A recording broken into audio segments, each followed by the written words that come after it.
Sophie's Choice, a movie that Nico has been wanting to watch for a very long time and very conveniently was actually recommended by our beautiful patron, Tutbot. Thank you, Tutbot, for recommending this movie. I love you, Thank Tutbot. You finally got me to watch this movie, so I can finally understand what it means whenever I say, oh boy, this is a real Sophie's Choice of a situation, now ain't it? So, Sophie's Choice is a film. It's about a lady named Sophie, okay? And she needs to make a big choice, alright? She's currently dating this one guy, and he's just so charming and charismatic. But he can be a bit of a handful sometimes, you know? And he's a Jew! Yeah, that's the negative that's wrong with him, Tanner. You're right. Well, for her. No. Yeah, for her. Oh my god. Okay. And she also needs to choose between him and, like, this other guy who's, like, this southern farm boy, okay, who just moved to town. He's not quite as exciting, but she knows that he'll treat her just right. Hilarity ensues. Mm-hmm. Yeah. Also, his name is Stingo. Yeah, his name's fucking Stingo. He's a piece of shit. I fucking hate him. Fuck Stingo, by the way. Jesus. No, but actually, though, this film is about a boy named Stingo who moves into fucking New York or some bullshit, some big city. He's gonna be a big city boy now. And he gets to move in with these people in the same building named, like, Sophie and this other guy. He's really cool. I don't remember his name, though. I think it's, like, Nick or some bullshit. Nathan, that's the one, Nathan. So, very quickly, he realizes that Nathan, he don't treat her super great, but at the same time, he's a real swell gentleman at other times, and so, you know, he can definitely understand why old Sophie would be super attached to him. But at the same time, Sophie's a foreigner, okay? And he sees pretty quickly, she's got some fucking numbers on her arm. What's going on there? And over the course of the film, we get to see as their relationship grows and blossoms as they become just the greatest of friends. But also, Sophie hides a hidden dark past where she used to be in concentration camps. And at some point during her time over in Europe, she had to choose. She had to make the titular Sophie's choice between whether or not she was going to keep her little baby boy or her little baby girl. She went with the boy, base take. But at the end of the day, she decides to not go with Nathan and like, you know, be his girl. Instead, kill herself with Nathan. Right. And then the movie this ends. movie's fucked up, dude. Yeah. Jesus Christ. Also, we got the hard R in the first 5 minutes of this movie. Yeah. A Guapish first, by the way, guys. I guess so. I think so. I don't recall hearing. Well, no, there was definitely another movie where that Straw word Dogs. was dropped. Was it? Are you Oh, sure? the N-word. That's what you're talking about when you said hard R. Never mind. What the hell do you think he was talking about? I thought you were You talking thought about I rape. was saying retard. What? You fucking retard. God. Anyway. Is this the first time we've heard the N-word? I want to say yes. I Okay. thought. No, Like, Undercover Brother would be the only other one, but I don't think they ever dropped the hard No, R. I don't No, think they did I either. remember there was another movie that dropped the word because I freaked out about it. I definitely remember you that. know, I bet they had it in fucking Reservoir Dogs. Either That that or makes Straw sense. Dogs. No, Somewhere. why would it be in? It's set in Britain. Why they don't? There aren't aren't any even black people in that exist movie. over there. Yeah. Anyways, You saying hard R and there being confusion about it did remind me of, like, I think it was, like, some interview with either Linus Tech Tips or Mr. Beast recently, where he was talking like, yeah, back in the day, we would just constantly throw around, like, the hard R and stuff like that. And he just, like, kept going on about that. And their interviewer had, like, a wild look on his face. He eventually asked, you really said that? And to which he clarified, yeah, retard? We used to say it constantly. And there was a big laugh after that as they realized, oh, we thought you were talking about the N-word. that's funny. Yikes. Anyway, let me Fuck Stingo. Hold on a second. This is my did. one sentence take on why this movie exists. Let me see if you guys agree with this. This movie feels like a borderline practical joke where a director just decided to make a movie where he could trick women into watching, like, a borderline historical World War II drama.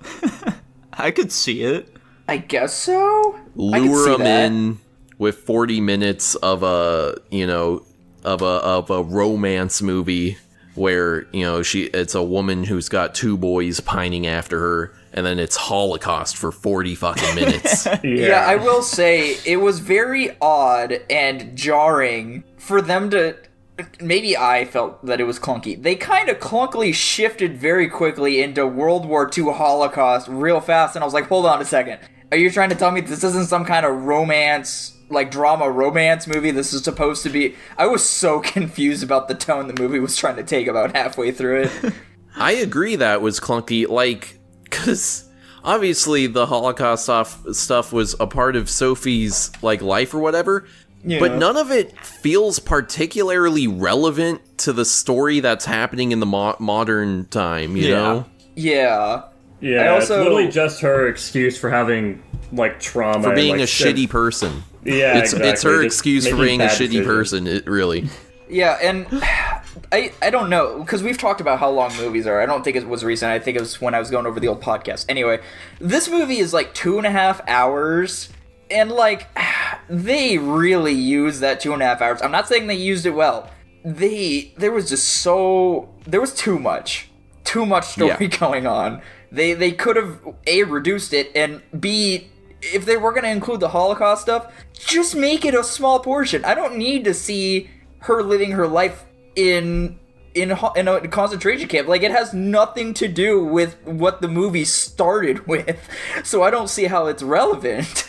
This movie is hard for me to judge, because, like, to judge the quality of, just because, like, I am very aware that this movie is not for me. I am not the target audience of this. This is not something I would ever be interested in watching. Frankly, the most interesting parts for me were the Holocaust stuff, because, I'm into history and I'm a man. Yeah. So they should have just cut out all of the dumb romance stuff in, like, the post-war era, because I don't give a shit about any of that, and just shown me, like, a depressing Holocaust movie. That would have been more entertaining for me. Yeah, this movie definitely feels like it has an identity crisis where it doesn't really know which of the two routes it wants to prioritize mostly, and which definitely leans on what you guys were saying with it being clean. Like, it just does it. It's like so jarring. Like, obviously they hint a lot throughout, fucking Nathan's like really into like the research and stuff of this, and there's like the doctors and stuff that they talk to throughout the movie, but it doesn't really feel like the two stories just mesh at all with each other. Like, I think it's hard for the audience to want to care about both tracks here. Like, I feel like even like the target audience, like fucking probably whatever middle-aged women that really like melodramas are what they're trying to get to watch this. But I don't feel like those types of women are really going to care that much about the Holocaust part. They're just going to think, oh, it's so sad, let's get back to romance, and then it's just a really weird design choice for this film. Yeah, I had mentioned to my mom we were watching this movie this last week, and she was like, oh, I could just never watch that movie. Like, hey, that sounds so sad of a situation that lady was in. If I was put there, I would just kill myself. Wait, your mom actually said that? I was like, Jesus Christ. No way! Wild, dude. I think you would never put in that situation or you wouldn't be here today. Yeah. Oh my god. Yeah, I mean... Here's the other issue that I had with this movie. My issue was Sophie's attachment to Nathan. And granted, they did specify, like, oh, she came to America or whatever, and he basically saved her life. He nursed her back to health, he took care of her, he got her doctors. That's all understandable. I can see a form of gratitude from that. But she's been seemingly putting up with his split personality paranoia, whatever they called it, for, like, a long time now, and like she's just like, I know that this guy's treating me so nice, but like I feel like it was almost like a sense of obligation she felt she had to go back to Nathan. I'm like, that's so stupid. Why are you doing that? Stop it. And then it came to my mind. I was like, this isn't a blast. This is probably a very questionable thing I'm about to say. For some reason, women have this weird magnetism to go back to abusive relationships, and I will never understand why. I was literally going to say it's because she's a woman. I was going to say this is in the 1950s, so that's actually what a very healthy, non-abusive relationship looked like back then.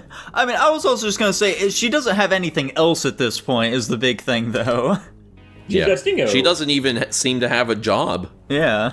The movie very clearly made it seem like, okay, based on the title, she's got to choose between these two guys. And it's like, I'm sitting here like, the choice is like, just leave the other guy to go with this guy, because the other guy is clearly mentally unstable. I would hope she could at least recognize that. And I know I'm ranking on the... Sorry, go ahead. No, I was going to interrupt you. You go. Finish your thought. All I was going to say is, I know I'm, like, ratting on the movie, like, a lot. I didn't think I thought the idea was interesting. I thought the length at which it was carried out was too long. I thought the acting was pretty good for a lot of it. It had interesting story points. Some I was more interested in others, but like it just didn't click and gel very much. This movie was just, I watched it, to say the least, I guess. There we go. What I want to say here is, fuck Stingo! I hate that guy. Why do you hate him? He's a piece of shit, dude. I don't want him in this movie whatsoever. I feel like him in particular really drags it down because it doesn't feel like he really has any reason to be here, like, whatsoever. True. I feel like if it were just about fucking Sophie and Nathan, that'd be much more compelling because I actually like those characters. Stingo's fucking nothing to me. He's just some outside dude looking at this shit and not really contributing much to it. And it's kind of just like a device for the author to let us watch their story unfold. He's very much like a nothing character. Yeah, this one was adapted from a book. It really just does feel like his character is here specifically because he was from a fucking book, and like the author needed to have like a character who's experiencing all this wacky stuff between this couple. Whereas it would be significantly better if we were just seeing the two of them instead. What do you guys think about the reveal of Nathan being fucking crazy? I mean, honestly, we knew he was crazy throughout the whole movie, but like medically diagnosed, this guy's insane. I needed verbal confirmation for something that I already knew. Yeah, I mean, I was perfectly fine with it. I really like Nathan as a character, because, like, you know, when we're initially introduced to him, it's like, what the this guy's a fucking asshole, oh my god. But then immediately, he really starts to change your mind, you know? He's so fucking charming, guys. Just, right. The actor for Nathan and Sophie, I think, did a really amazing job in this film. Stingo, not so much. Fuck that guy. And yeah, I really wish we were able to see more of them. Along with that, just like, the cinematography in this film was another thing that was just really fucking boring in this film. It was just like the camera just looking between these two characters as they're talking with nothing like really interesting going on in the setting that they're in or anything like that. There were like a couple of points throughout the film where I was like, oh, okay, here we go, they're doing something kind of nice here. Like when they came back and they saw Nathan like fucking doing the whole orchestra shit, that was pretty nice. Outside of that though, it was absolutely nothing to write home about. Mm-hmm. Yeah. One thing that stood out to me is like, that seems like not great writing. Stingo and Sophie do not seem very torn up over hearing Nathan kill himself on the phone. What do you mean? He didn't kill himself on the phone. Yeah, we heard him shoot himself. No, because he's like, do you know what I'm going to do to you when I see you? And he shoots the gun, and then he talks. The way he died at the end of the movie, I didn't hear him say anything after that. I thought he fucking shot himself. No, I think he was just threatening them. Yeah, when they were investigating the crime scene at the end of the movie, they were like, yeah, he got a hold of some cyanide pills. Does anybody know where he worked? Gotcha, that explains a lot then. Yeah. I thought that in that phone conversation they heard him blow his fucking brains out. No. And then they don't like cry or anything. I'm like, huh? Okay. Yeah, he was just threatening them, so that's why they fucking skipped town immediately after. Yeah. That's even stupider, because that means that she slept with Stingo and then went back to Nathan. That's exactly what happened. That's why I was so upset. By the way, that fucking scene where, like, fucking Sophie and Stingo were chilling in the hotel room or whatever. Like, what the fuck, Stingo? You piece of shit. I fucking hate you, guy. She's just, like, telling him, no, I don't want to fucking get married to you right now, dude. Like, what's up with all this? And he's like, look, we're going to the South, okay? We gotta get married, all right? Like, just trust me here. I don't really fucking care what you want here. I don't want to, like, work on our relationship a bit first or anything like that. I don't care that we haven't, like, dated or anything like that before this. I want to get married now. Based. It doesn't make him out to be, like, the nice guy it feels like they're trying to portray him as. Yeah, no. What do you think he was writing? Like, what kind of book do you think it was? Oh, yeah, we didn't get closure on that autobiography of the Holocaust. That it was probably like a beta form of Star Wars, I'd assume. I feel like Nathan was the progenitor of Han Solo. Okay. Yeah, I guess for like closing thoughts, acting was pretty solid overall.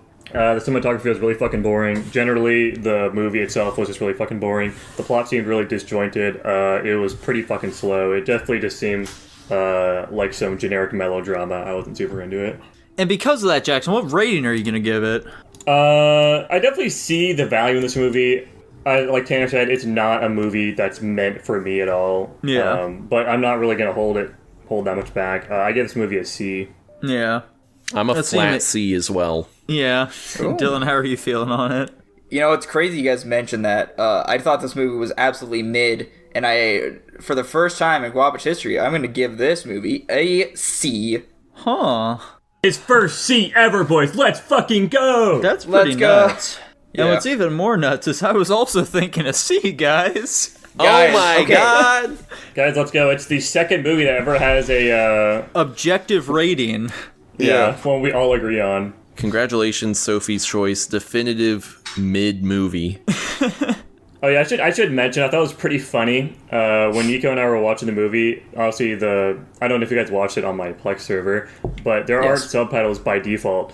And we Yeah. got to the Holocaust section for like 10 or 15 minutes of watching it. We were just watching it in fucking German, so we just They did that I knew what the too. fuck was going on. And I finally was like, I should probably go and like see if I can get some subtitles for this. And thankfully Yeah, Plex has that feature where you can just like look up and download them. Very I thought it was a convenient. very Rewound bold it. choice of them to just make it in German for half the movie. And not have Yeah. subtitles. It's Yeah, an English exactly. movie that doesn't have subtitles by default. What the fuck is that? They're relying on the on the actors' performances to really sell it, you know? Yeah. Yeah. I think I got what was going on generally, even without I don't- understanding. Yeah. I think if you hadn't eventually put on subtitles, you would not have gotten that her father, at the very least, was like a pro-Holocaust guy. Yeah. Correct. we Yeah. would've And not her gotten by that. extension. Yeah. Yeah.